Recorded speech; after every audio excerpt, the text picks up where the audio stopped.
Bonjour à tous. Eh bien, prenons un instant aujourd'hui pour lire et méditer un passage du livre du ciel de Luisa Picaretta. Au nom du Père qui m'a créé, du Fils qui m'a sauvé et du Saint-Esprit qui me sanctifie. Amen. Jésus, je me plonge en toi, dans ta divine volonté, je m'unis à toi, je m'identifie à toi, je me consume en toi, je me fusionne en toi et je te demande, Jésus, de me remplir de ta présence, de ta lumière, de ta sagesse, de ta puissance, de ton Esprit Saint. Viens t'installer dans mon cœur, viens établir ta demeure en moi, viens t'y installer avec le Père, le Saint-Esprit, ton royaume, ton trône, tous tes attributs divins, tes actes divins. Agis à partir de mon humanité, que je t'offre en gage de mon amour pour toi. Oui, Jésus, place tes mains dans mes mains, de manière telle que toutes mes actions soient sanctifiées par ta présence. Viens parler à travers ma bouche, regarder à travers mes regards, penser à travers chacune de mes pensées, sois présent dans mes pas, dans mes battements de cœur, dans mon souffle, dans mes respirations. Sois présent dans tous mes actes conscients et inconscients. Je voudrais tout offrir comme des milliards d'actes d'amour pour toi, au nom de tous. Je voudrais que tout puisse te glorifier, Seigneur, alors que ta volonté soit faite sur ma vie.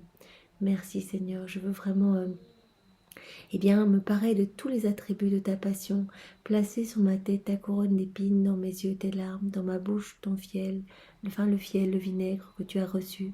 Je voudrais crucifier mes mains et mes pieds, habiller tout mon corps de ton sang, et je voudrais me présenter devant toi et te supplier vraiment que vienne le règne de ta divine volonté, que vraiment le fiat de ta sanctification puisse arriver plus vite sur la terre et que beaucoup d'âmes puissent être touchées. Je voudrais que ce moment maintenant soit fait par toi, Seigneur, et que beaucoup de tes enfants puissent revenir à toi, que ce moment devienne divin, éternel, et qu'il y ait beaucoup de retombées, d'effets bienfaisants sur toutes les âmes de toutes les générations, et que vraiment il y ait beaucoup de conversions, Seigneur, ce matin. Viens maintenant nous disposer pour recevoir ce nouvel enseignement que tu vas nous donner. Chaque enseignement est un cadeau que tu nous donnes pour nous faire grandir en santé, pour que nous désirions ardemment cette vie en union avec toi et que vraiment cette soif d'être avec toi augmente de jour en jour. Parle à travers ma bouche, envoie-moi ton Esprit Saint, Seigneur, que je reste toujours dans ta vérité. Alors aujourd'hui, nous allons méditer le passage du 27 mai 1922. C'est Luisa qui parle. Je me disais, si un acte accompli dans la volonté de Jésus est si grand, combien de ces actes, hélas, je laisse échapper? Luisa se rend compte de toute la beauté des actes accomplis en union avec Jésus. Jésus lui a montré dans de nombreux passages toute la lumière qui émane de ces actes. Ces actes sont magnifiques de telle sorte que même les anges, des milliers d'anges sont mis pour protéger ces actes. Ces actes rayonnent, irradient de la lumière même de Dieu, de son amour, et viennent toucher tous les cœurs. Il y a des retombées positives dans toute la création, dans tout l'univers, dans le ciel, sur la terre, pour les saints, pour les bienheureux, pour les âmes du purgatoire, pour toutes les âmes qui sont ici avec nous sur la terre. Et donc vraiment c'est tellement magnifique que Luisa elle dit mais c'est tellement beau que j'ai peur de laisser passer un acte, vraiment de me déconnecter de ta divine volonté et de faire un acte toute seule dans ma volonté propre. Combien d'actes j'ai dû laisser passer, elle se dit. Mon doux Jésus s'approchant de moi en mon intérieur me dit « Ma fille, il y a dans ma volonté l'acte préalable et l'acte actuel. » Donc le Seigneur va donner une clé à Luisa pour rester toujours imbibée dans sa divine volonté. Il nous la donne à chacun de nous ce matin. Alors vraiment, il parle de l'acte préalable. Je vous en ai déjà parlé vraiment dans d'autres vidéos. C'est le fait le matin, avant même d'ouvrir les yeux, d'offrir notre journée au Seigneur. Vraiment de dire Jésus, je te donne tout, que ta volonté soit faite sur ma vie, soit présent dans tout ce que je suis, dans mes mouvements, conscients, inconscients, dans mes regards, dans mes paroles, dans mes pas, dans mes respirations. Je te donne tout, Seigneur. Donne-moi tout ce que tu es. Viens me remplir de ta lumière, de ta présence, de tout ce que tu es, Seigneur. Donc on donne notre journée. Et cela me fait penser, dans une des heures de la Passion de Jésus, voilà, quand Jésus est emprisonné, il est en prison, il ne peut pas faire un seul mouvement, il est enchaîné vraiment à une colonne, il ne peut même pas s'asseoir parce qu'on a mis un petit rocher pointu en dessous de lui, il ne peut pas essuyer les crachats qu'il y a sur son visage, et il parle à Louisa, il lui montre que dans ces moments de souffrance intense, il est uni à son Père, il remercie son Père pour tout ce qu'il souffre et tout ce qu'il va encore souffrir. Et il voit vraiment toutes les âmes qui, au fil des siècles, il nous a vus nous aussi, eh bien, ne lui donnent pas leur journée. Il voit toutes nos âmes qui se perdent dans les choses du monde, dans les noirceurs de leur volonté propre et qui ne s'abandonnent pas entre ses mains au petit matin, qui ne disent pas bonjour, qui ne disent pas merci pour le simple fait d'être en vie. Vous savez, le matin quand on se réveille, eh bien, on est en vie parce que le Seigneur l'a décidé ainsi et vraiment parce qu'il souffre sur nos vies, pardon, il souffre aussi bien sûr de tous nos manquements, de toutes nos vies déconnectées de la divine volonté, mais il souffle par son souffle divin sur chacune de nos vies pour nous laisser, pour nous laisser en vie. Donc nous pouvons déjà remercier de grands matins. Et Jésus a refait, puisque vraiment il était là en prison, le jour commençait à se lever, il a refait tous ces matins où on n'a pas dit bonjour, où on ne l'a pas inclus dans nos vies, où on n'a pas offert nos journées.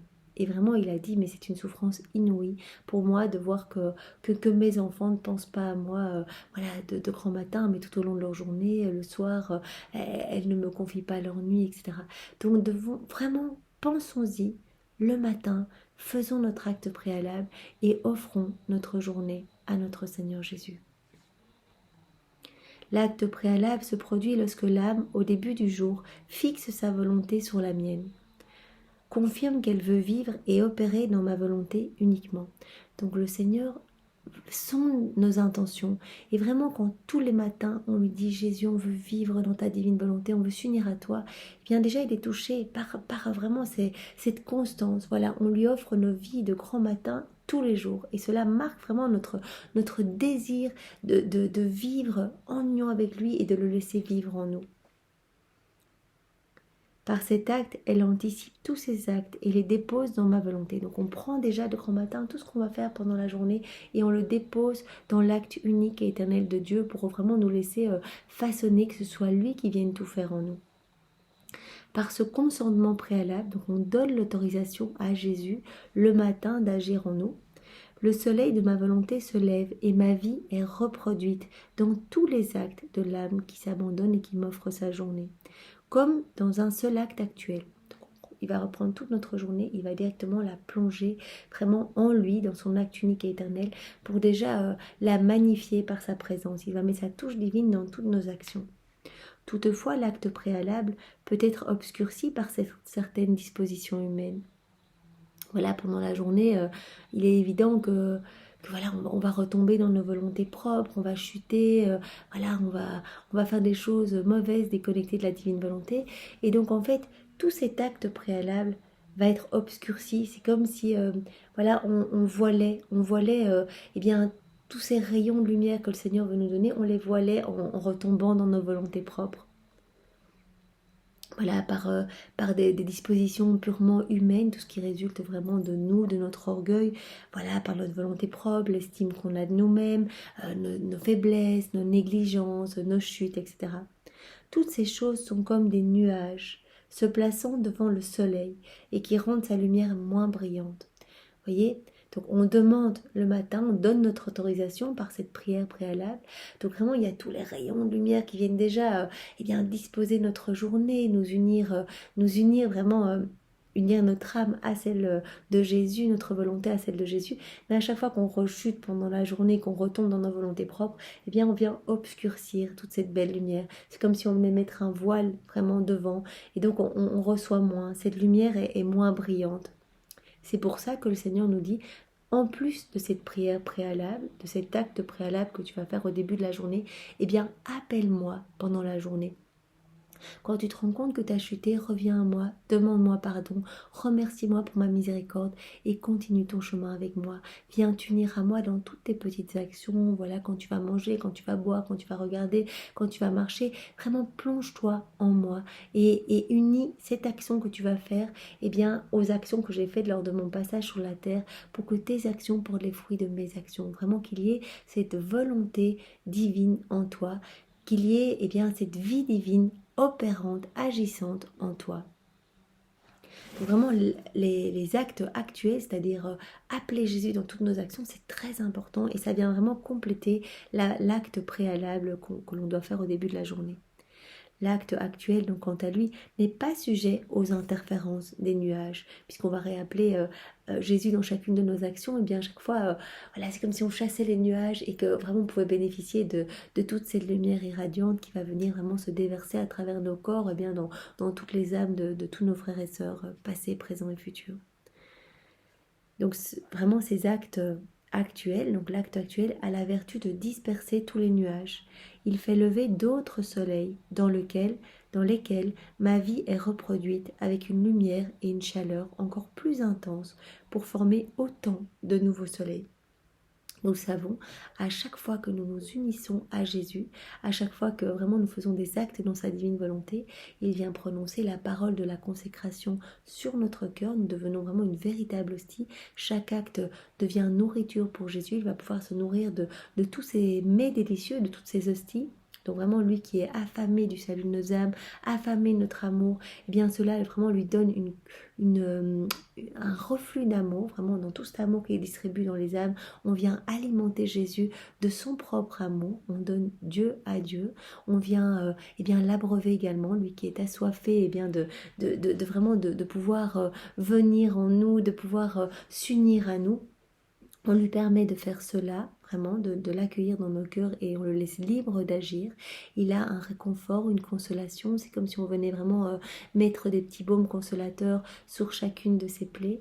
Donc vraiment, nous sommes les sentinelles de Jésus. Quand on fait des actes dans la divine volonté, on vient le protéger de toutes les offenses des hommes et il vient protéger nos actes faits en union avec lui pour que ces actes, nous puissions être disposé à en refaire encore. À chaque fois qu'on se plonge dans la divine volonté, on reçoit des douches de lumière pour que vraiment notre cœur se purifie, que notre cœur soit encore plus gorgé de Jésus, de ses attributs divins et de sa vie divine. Donc vraiment, à chaque fois, c'est un nouveau soleil. À chaque fois, chaque acte, aussi petit soit-il, c'est un nouveau soleil qui vient vraiment irradier notre humanité, notre âme, mais pas que, donc tous les hommes de tous les temps, du premier au dernier, toutes les âmes du purgatoire, les saints, etc. Voilà, c'est chaque fois de nouveaux soleils, plus beaux les uns que les autres. Donc à chaque fois, vraiment, tout est marqué vraiment de la touche divine de Dieu. Les deux actes sont nécessaires. Le Seigneur nous dit que vraiment les deux actes sont nécessaires. L'acte préalable donne l'élan, dispose le cœur et est la base de l'acte actuel. C'est vraiment la base. Si on n'offre pas notre journée au début, c'est comme si on n'avait pas donné notre autorisation. Donc le Seigneur a besoin de notre oui, notre fiat. Et on peut vraiment le redonner aujourd'hui. Si on ne l'a pas encore donné ce matin, Seigneur, on unit notre oui, notre fiat au fiat de la Vierge Marie. Viens, on te donne toutes nos vies, Seigneur. Vraiment, tu as ce champ libre complet sur nos vies. Prends les commandes de nos existences et fais tout à partir de nos corps, Seigneur. L'acte actuel préserve et prolonge cet acte préalable. Donc c'est vraiment... Voilà, on continue, on met en mouvement, on préserve l'acte préalable, cet engagement qu'on a donné de laisser Jésus vivre en nous, cette autorisation qu'on a donnée, on va la préserver et l'acte actuel va pouvoir prolonger l'acte préalable. Donc vous voyez que c'est indispensable. Le matin, on offre notre journée à Jésus et tout au long de la journée, Seigneur, donne-nous cette grâce de la souvenance, de pouvoir t'appeler et de pouvoir tout faire en union avec toi. Nous désirons vraiment te servir et t'aimer chaque jour davantage. Vraiment, dispose-nous que nos vies ne soient pas perdues. Vous voyez, si on aime Jésus et qu'on essaye vraiment de devenir de bonnes personnes, mais qu'on agit dans nos volontés propres, on perd toute cette lumière, on perd tous les mérites des actes même de Jésus. Alors vraiment, Seigneur, montre-nous la beauté de toutes tes vérités, vraiment que tes vérités puissent puisse nous transformer en profondeur, puisse vraiment nous purifier, que nous puissions te laisser toute la place dans nos vies, que tu ne sois pas asphyxié dans nos âmes par tout ce qui résulte de nos volontés propres, mais que tu puisses vraiment agir en nous. C'est ça la volonté agissante, la vie divine de Dieu en nous qui prend de plus en plus de place, qui croît jour après jour, acte après acte que nous faisons en union avec Jésus. Bien Seigneur, merci avec tes propres remerciements. Sois loué, béni et glorifié dans ta divine volonté. Au nom du Père et du Fils et du Saint-Esprit. Amen. Passez tous une belle journée. Au revoir, soyez bénis.